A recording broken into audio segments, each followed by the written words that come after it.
Ndeko mwana mama, yo oyo lula bo kolongono ya nzoto. Et yo nde olingi yo vandisa nzoto kolongono. Voici un produit naturel. Maxi Bien-être. Produit à base de plantes naturelles. Restaure dysfonctionnement l'érectile de l'homme et redonne à votre corps l'harmonie et la santé.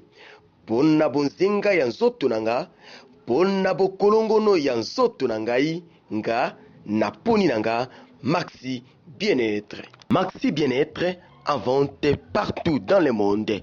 Vous habitez Kinshasa, vous habitez Belgique, vous habitez la France, vous habitez l'Amérique, vous habitez l'Irlande, vous voulez consommer Maxi, appelez-nous au numéro qui défile au bas de cet écran.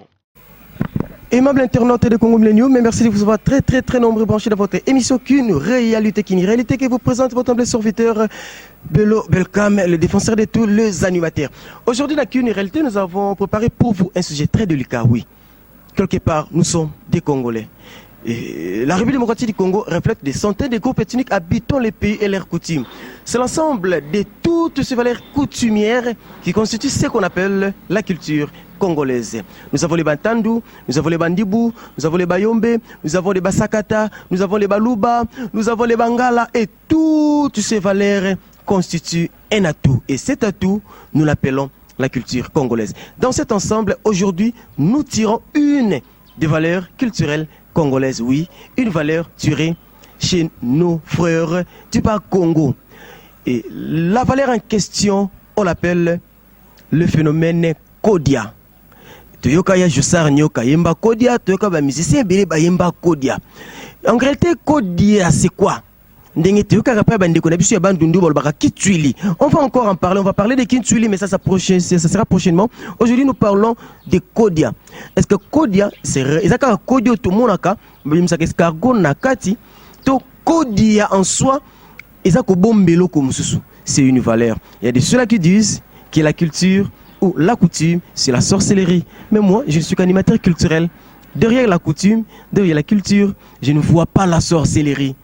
Mais je vois une valeur héritée des ancêtres. Je ne vais pas trop parler parce que je ne suis pas seul sur plateau. Je suis avec l'un des sages Congo. Il y a Zali Moko, il y a Basage, il y a Congo, au Tofandi na bango na société na biso awa. Avec lui, nous allons parler de la tradition Kodia. Kodia Zanini, Kodia la Kisinini.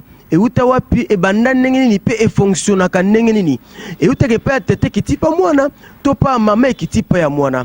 Ça va se savoir. Bonjour Papa John. Bonjour monsieur. Bande ko balandi Congo Millennium basé belé surtout na mikili poto bazolanda yo wani pa ina ko saluer mon frère Junior yebise biso kombo Papa John to yebi ovandi wapi.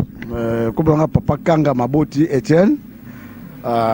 Surnom ba merci ko benga Maître John. On a vendu ma dîme mais d'autres quartiers 6 Nanjili. Oui, Maître John n'est to benga rapidement ma belle pour à part le fait que ça la surnom Maître John mais mutamasano ya kala donc solo libuke si la raté ba toute la pilipili. Maître John le to ko na cadre ya makolo oyo betara kalate. Mais na cadre ya bokoko oyo bino ba mikolo bozo bomba likambo ya Kodia. Apa to ko tena mozindo exception na mukusi na no Kodia ngo eza nini? Na mukusi Kodia ezali Kodia ezali biso na bakongo to menga ngo la mbambu. Mbambu wana ezali bokoko. Koko moko ko na Kodia. Kodia wana donc batikela yango pono ko salisa ko boko la ekolo ko boko la famille. Kodia wana ezali eloko moko ya mbongo. Kodia wana ezali ta mususu okoko tika $10. O gaspiller $5. Tant ozonga $5 wana ezongi multiplier. Donc Kodia wana ya bakisaka mbongo na ndinga bokoko. Le bokoko ndenge ezali bokoko akala bazaki na Kodia. Mais c'est pas toute la famille au bakoza na Kodia. Castro kote na mozindo olobaki lo mozaki important lobi Kodia wana na bakongo babenga kango mbambu. Mbambu elakisi nini? No mbambu elakisi ko la mbongo. Donc mbambu wana ezali mutu azana mbambu wana azoko salisa libota. Alors ça sa famille yende mutakozana mbambu wana yende mutazali ko la meneur ya famille yepe mutakozana mbongo ebele ya kusunga famille. Isema makandenge nini? ba ponakango uta mbotama ya mutu na libumu ke mutu intel akozala na mbambu ya famille to ezalaka brusquement mutu se retrouver na mbambu ya famille. Eza ba ponaka te. Mbambu ezali bokoko oyo mutu bakopesa eloko wana yende mutu akodiriger mbambu wana. C'est pas donné à tout le monde. Donc à cause que mutu wana akina mbambu soki akufi atiki mbambu wana. Mbambu wana ekopona mutu nini ako remplacer nango. Bakopesa na mutu oyo oyo azalaki kola ndeko oyo azalaki wana kosunga libota na mbambu wana. Yambo tokota na kati tozoki ni malembe poto panza penza musise ya likambo yango mbambu lobeze loko bapesaki pa ya mutu atikali nango pona kusunga eloko yango ezalaka spirituel emonanaka te batioka loboko balobi mbambu yemba la moko zwa mbambu ye to bapesaki eloko moko symbolique et so bapesaki eloko yango symbolique okotia yango wapi po e continuer ko exercer. Mbambu wana eza eloko moko tobenga yango akodia mais eza na babeloko ndenge na ndenge.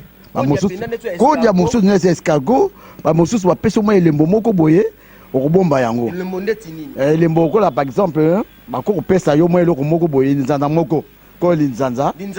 Linzanza non zo linzanza wana linzanza na puissance et na pouvoir linzanza wana eza na mbongo. Abi bono kotaka mbongo place wana okosa ba dépense ozo kosala ozo sentir yango te. Mbongo dépense yo sali tango kozonga mbongo mati. Toke ni malembe en tout cas ya kolia pia komileza na kati ya mbambu eza na kati ya kodia.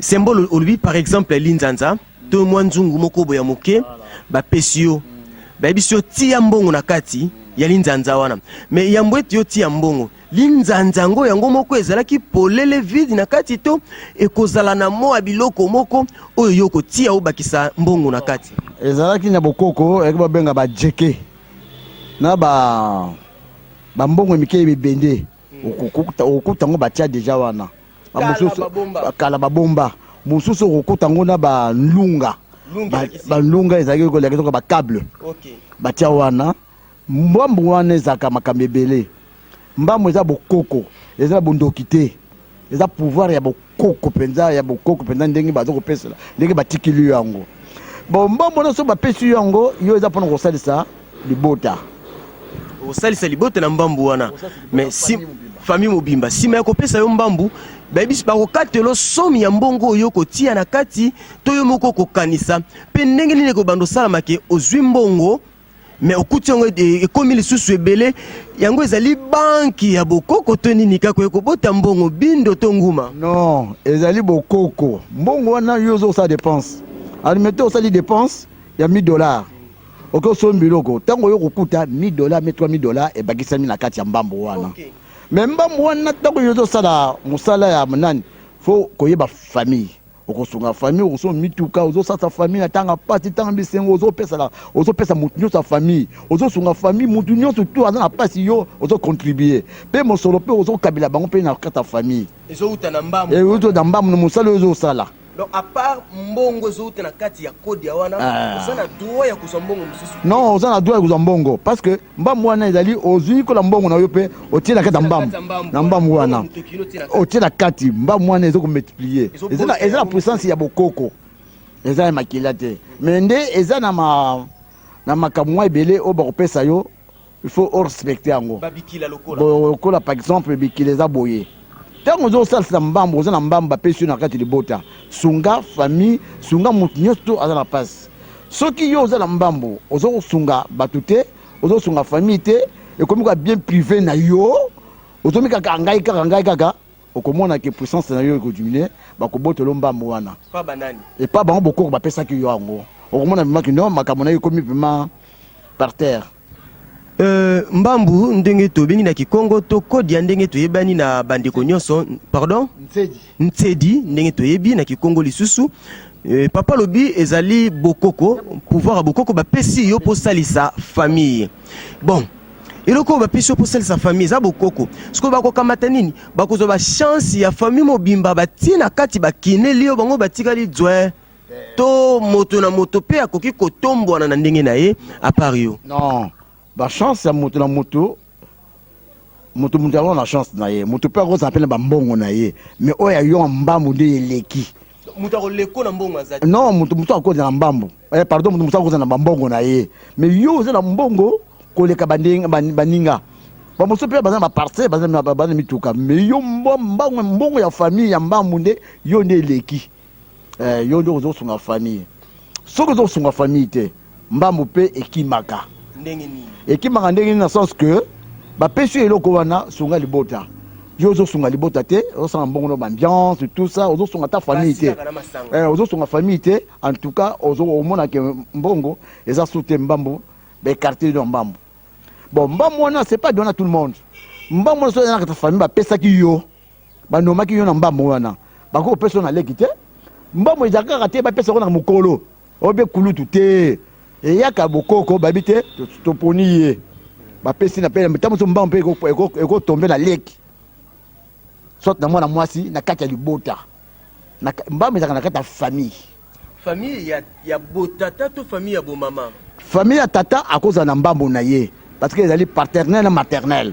Bon soit disons ka biso côté maternel soki ngana za na mbambo wana kosunga famille na ngana kosunga nyonso tout mais soki mbambo na ngai ezali na ko pesa ngata le na kufi na ko pesa ngobana na ngai te.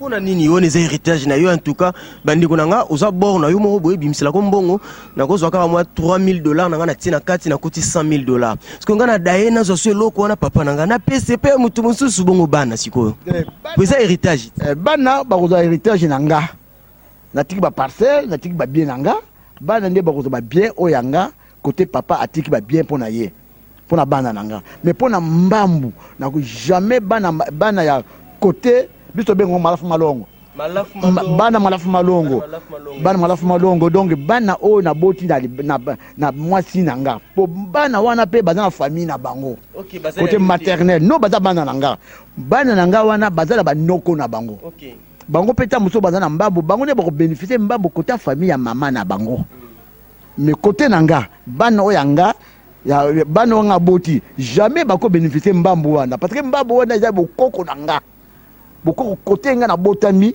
banoko nanga batikili nga mbambo wana soki nga na zate mbambo wana batu bakozango soit ba sœur nanga soit bakopona banankazi oyo azali penza posé waza na sagesse waza calme mbambo ekende na mutu moko te ke ba pesa yo zwaka mbambo te batala kana na kozwa mbambo wana okawu ba pesi yo mbambo to kodi ya wana yo bono pe ko zolobi te na ko continuer nga moko nini ko landa yo eloko moko ezate et donc on continue par brûler ça te balobi ote soko boyi ezande to boyi kinkulu bankulu ba rolanda yo ndetika rolali na yo lamuka mbambu ba pesa ngona bokoko yo pe we bate mususu ba yelo kaka boye ba bino mbambu yango ezwa mususu ba rêve o mona makamebele ba bite mbambu eza pa na yo famille ba non mbambu eza pa na ye ba pesa mbambu posunga libota posunga famille soki ba pesa mbambu to kodia wana ezalaka nini il faut okotianga tape na vitrine ozino kako tie wana bato baso ata na mesa TV to likolo pe ya télévision bato ba okota ba obima ba moni na bango mbambu moni mbambu baleki na bango moni mbambu baleki na bango to ekomaka penza likamba kati penza te tsango na sambetu moi sa mona te nani amona te po sino te kiadi ezali likambo ya famille loka libota ya famille ezaka secret okokoloba te pa ya mwasi mwasi akoyeba ke mobali nanga aza chef de famille mobali nanga aza na mbambo ya famille na ye mais mwasi nanga akomona mbambo wana te akoki komona ngona miso mwasi nanga akomona mbambo wana te eza na kati ya famille nanga soit na otiango na place moko pe soit na valise soko boye mwasi aza na droit akomona mbambo wana te mwasi nanga yebika ke no mobali nanga aza chef de famille mobali nanga nde ye asungaka libota jamais mbambo wana ekende soit na vitrine obe esika boye te mbambo wana ezaka toujours en cachette Nenge koma batu Kinshasa bakoma kotambola ko bima admettons ba pesa ki elenge moko mbambu po aza na conscience et puis pouf sima ya kozwa mbambu a décider kende ko vivre na ye na poto esika bazana bakutimi mususu bizaleli mususu est-ce que bakoko bakolanda tina poto po mbambu esala to suka kati sika kebale mbambu mbebi ndenge toyoka kana bokoko non ekobeba te soki mbambu wana ezali akozate conscient ke ye azali na mbambu ako traversant aketi na poto po mbambu ati aketi na poto mbambu ne kosunga ye na misala na makamaso oyo aso kosala na poto na misala na ye ekosunga ye entre temps azo kozwa ayebi ki natiki famille pe efo inginda na kati yo ya osa misala azo kotina pe mosolo jamais aza un égoïsme mbambo elingaka égoïsme te mbambo sofoza charitable mbambo elingaka égoïsme te ntango yozwi mbambo ozozwa mbongo okangi maboko bakotika yo mpe bakangeli yo maboko okomona susu bakangeli maboko okomona so puissance na mbambo wana te kasi misusu balobaka il paraît soki bapesi yo kodia soit obombi na se ya mbeto to esika nini yo kosepela kobomba epekisamaka non seul epekisamaka d'abord bato bamona oui oconfirme yango mais balobi kasi il paraît kodia to nzungu wana ya kodia esengaki eliaka emelaka mpe ntango mosusu ata na famille te okozwa mpe eloko ya libanda mwa makilo osopi na kati mpo mwa bato bakendaka ata mingi te me bakufaka mpo bakoko mpe baopesa ti bo bango balia te bakoko. Merci na question mutu na ototunanga mingi toyokaka yango mbambu ezwaka makila bato te mbambu ebokoko ya solo solo biso te na mbambu na kati ya famille nanga makila jamais emelaka makila motu soki omoni ke mutu aza na mbambu atie makila wana eza mbambu ebokoko te eza mbambu azozwa mbongo azwi mbongo ya makila akoseli ke eza mbambu oyo bakongo balobaka mbongo ozi muyeke mbongo ya muyeke wana muyeke eza mbongo ya makila parce que mbambu jamais ekozaka na makila te soko mutu azwi mbambu atie makila asangisi makila ewana ekomi bondoki wana akomi olekisa bato na makila po azwaka mbongo mais mbambu jamais oyo bokoko na biso toza nango jamais mbambu elekisaka makila mutu.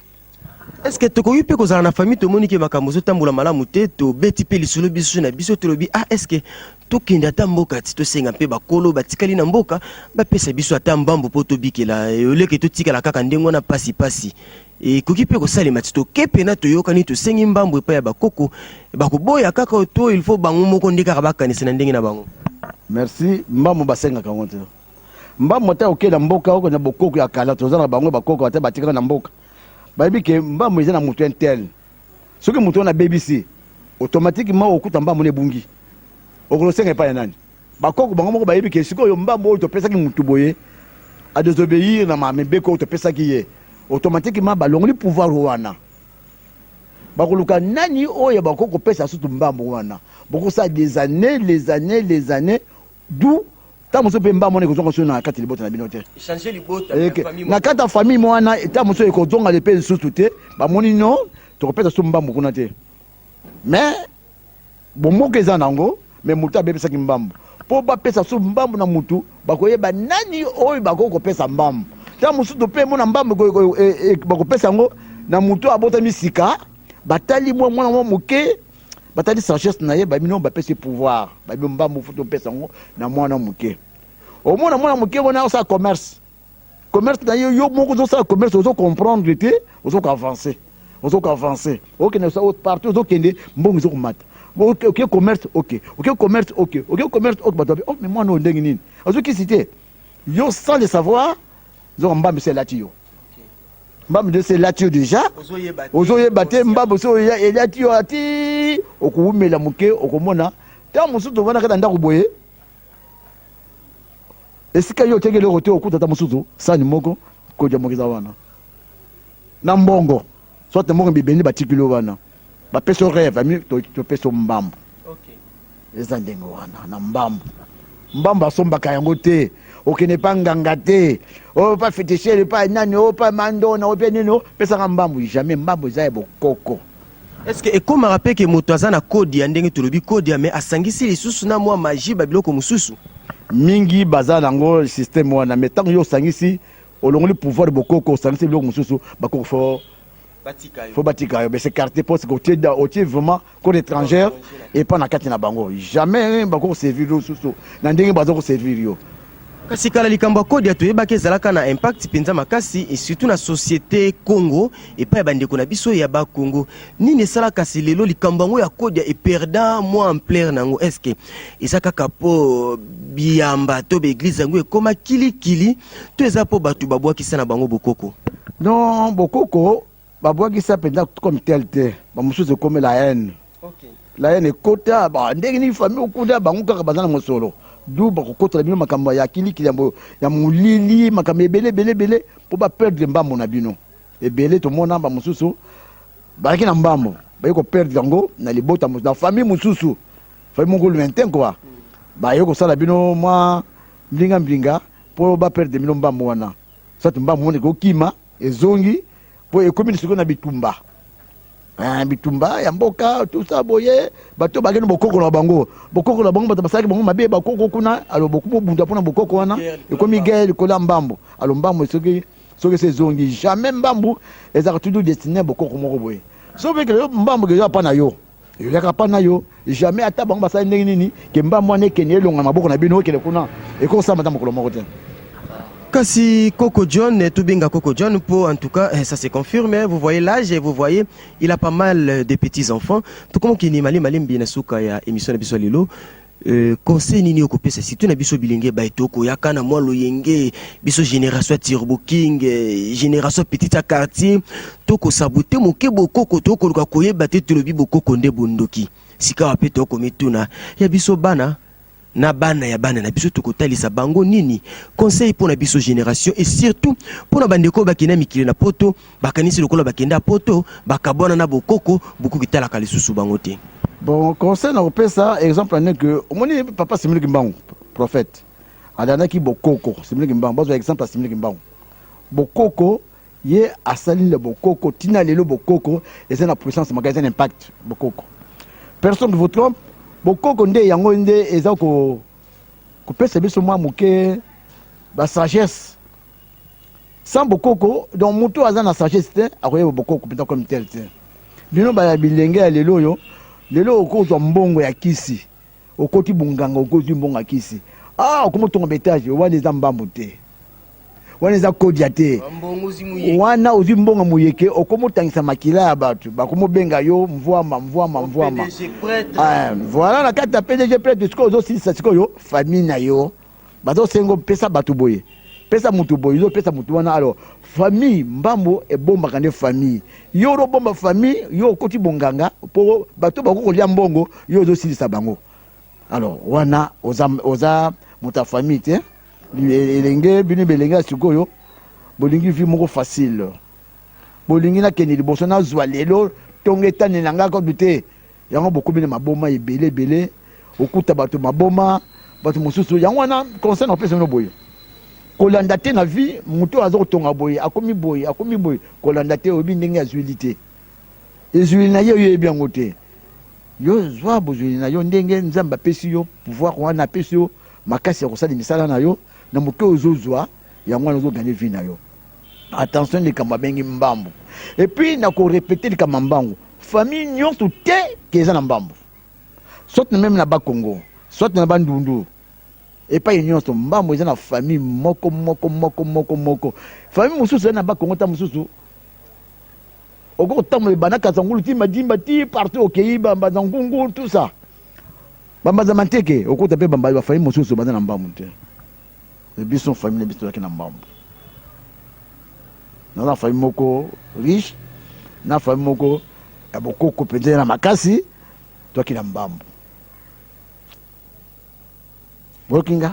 Ok, merci. Nous avons suivi l'intervention de notre cher papa et Coco John. Il nous a parlé de Kodia, phénomène Kodia.